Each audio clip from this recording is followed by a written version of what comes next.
नमस्कार। आज हम बात करेंगे एमपी में हुए ग्लोबल इन्वेस्टर समिट की। ग्लोबल इन्वेस्टर समिट जो इन्वेस्टमेंट लाने के लिए पहले शिवराज सिंह चौहान करवाया करते थे, अभी मुख्यमंत्री मोहन यादव करवाते हैं। वहाँ पर लड़ाई झगड़े हुए खाने को लेकर। लोगों ने प्लेटें तोड़ दी, लोग एक दूसरे के साथ भिड़ गए जो इन्वेस्टर थे खाने के लिए। अब आप सोच सकते हैं जो करोड़ों इन्वेस्ट करने आए हैं, वो एक थाली बाहर से भी लेकर खा सकते हैं या वेट नहीं कर सकते थे। इनमें सिविक सेंस नहीं था, ये करोड़ों लगाएँगे एमपी में। तो इससे यही बात साबित होती है कि ये सिर्फ़ एक टाइम पास होता है। ये सिर्फ़ दिखाने का तरीका होता है कि हमें हमें भी इन्वेस्टमेंट आ रही है, हमें भी हम भी इन्वेस्टमेंट लगा रहे हैं। बाकी 5-10 साल में एक आध इंडस्ट्री लगा देते हैं नाम मात्र की, जैसे कि देवास में फूड पार्क खुल गया। उसके बाद जो रीवा में उन्होंने सोलर प्लांट लगा दिए, बदनावर में सोयाबीन प्लांट लगा दिए, ये दिखावे के लिए। बाकी वैसा नहीं है जैसा गुजरात, महाराष्ट्र में इन्वेस्टर आते हैं और इन्वेस्ट करते हैं। एक समय शिवराज सिंह चौहान ने ये कहा था कि हम स्वर्णिम मध्य प्रदेश बनाएँगे। ये स्वर्णिम मध्य प्रदेश है जहाँ पर रेत माफिया 2012 में कार्रवाई करने पे एक आईपीएस को कुचल के मार देते हैं और उसी जगह पे 5 साल बाद एक कांस्टेबल की हत्या हो जाती है। कोई न्यूज़ नहीं बनती। तो क्या एमपी है? कोई फ़र्क नहीं पड़ा। मतलब इतना कम एफर्ट मारा गया है एमपी के लिए कि उन्होंने नाम में भी बस मध्य प्रदेश लगा के छोड़ दिया है। ऐसा लगता है कि बस नाम मात्र का है, कुछ है किया नहीं है, करना ही नहीं है। बाकी स्टेट्स देखिए वो आईटी हब बन गए हैं, स्टार्टअप हब बन गए हैं।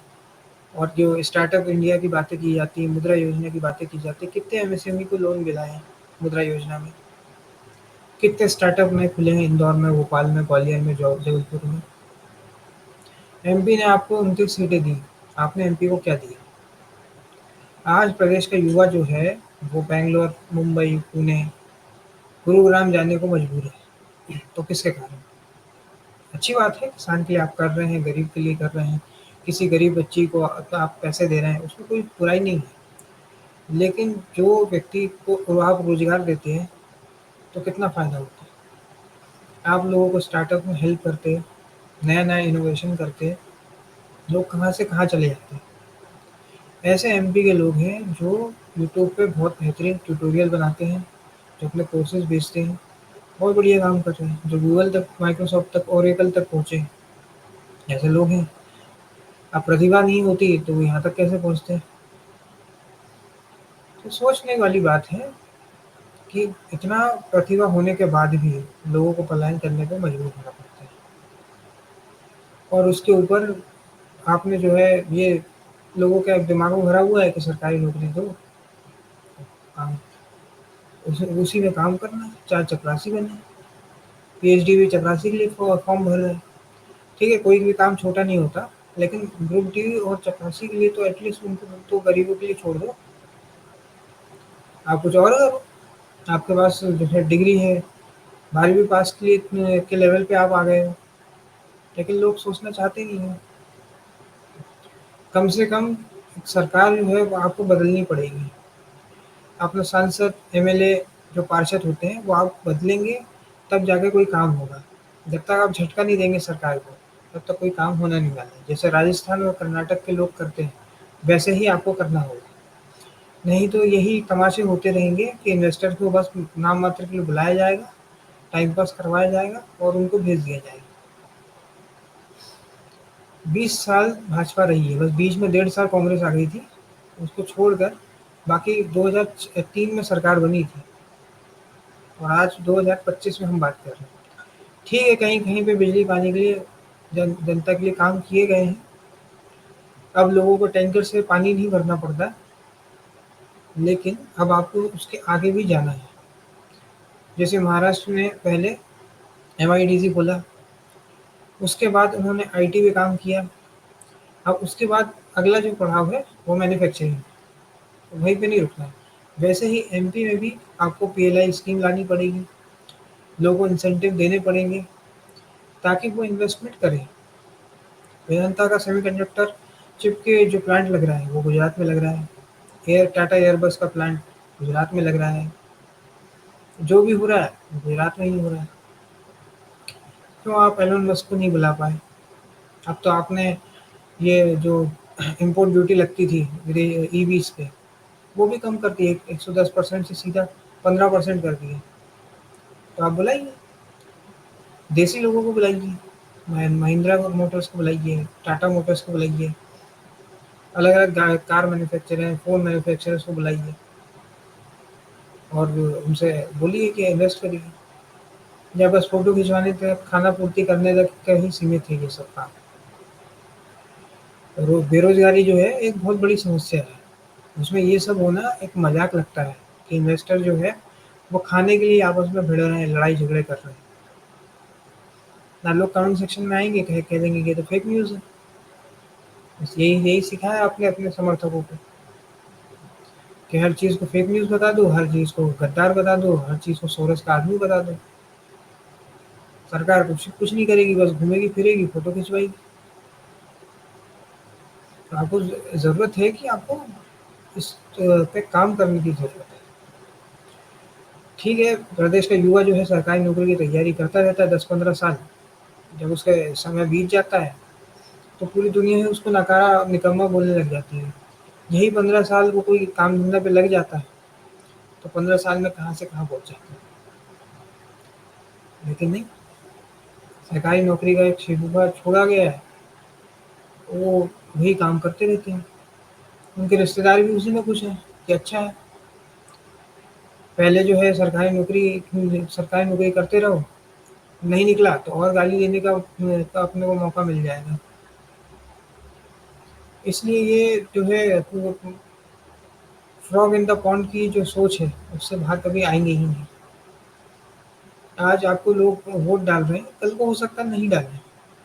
इसलिए ज़रूरी है कि आपको काम तो करने ही पड़ेगा। हिमाचल और कर्नाटक में जैसे जनता ने आपको साफ किया है, आज कांग्रेस जो है, आपके विपक्षी दल जो है वो कमज़ोर है। कल को हो सकता है नहीं हो, कल को हो सकता है आपके अंदर से ही कोई विपक्षी दल निकल के आ जाए। इसलिए अभी अच्छा टाइम है आपका, आपके पास बहुमत है। अच्छे कानून लेकर आइए, अच्छे इंडस्ट्रीज लेकर आइए, ऐसे कानून व्यवस्था सही से स्थापित करिए ताकि लोग ज़्यादा से ज़्यादा इन्वेस्ट कर सकें और रियल में इन्वेस्ट कर सकें। सिर्फ टाइम पास के लिए, दिखावे के लिए नहीं होना चाहिए ये सब। अब जो लोग जो पेंशन लेते हैं, उन्हें तो कोई मतलब नहीं है, जो 60 के ऊपर हो गए या 55 पे हैं, 60 पे उनको पेंशन मिलेगी। उनको कोई स्ट्रेस नहीं है जो बेरोज़गारी का। उन्हें उनको तो रोज़ धर्म बचाना है, देश बचाना है चाइना से।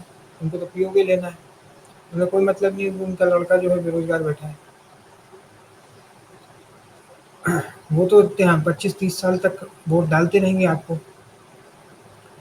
जो उनके बच्चे हैं वो पलायन कर जाते हैं या फिर हीन भावना का शिकार हो जाते हैं। उनको लगता है उनकी गलती है। सरकार भी तो किसी चीज़ में कोई जवाबदारी होती नहीं है।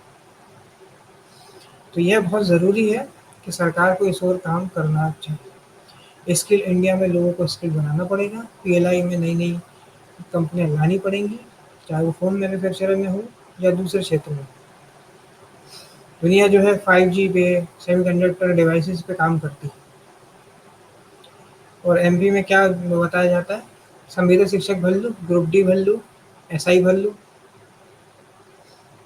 तो अब ज़रूरत है इनोवेशंस की, जो आपके यहाँ पे नहीं हो रहा है। अब सारे के सारे लोग जो एमपी से निकल कर बाहर ही जा रहे हैं। जो जॉब कर भी रहा है वो भोपाल, इंदौर में ही कर रहा है। अब ये हालत है कि लोग जो है ग्रुप डी में पटरियाँ लगा के खुश हैं। सरकारी नौकरी है, सरकारी नौकरी है।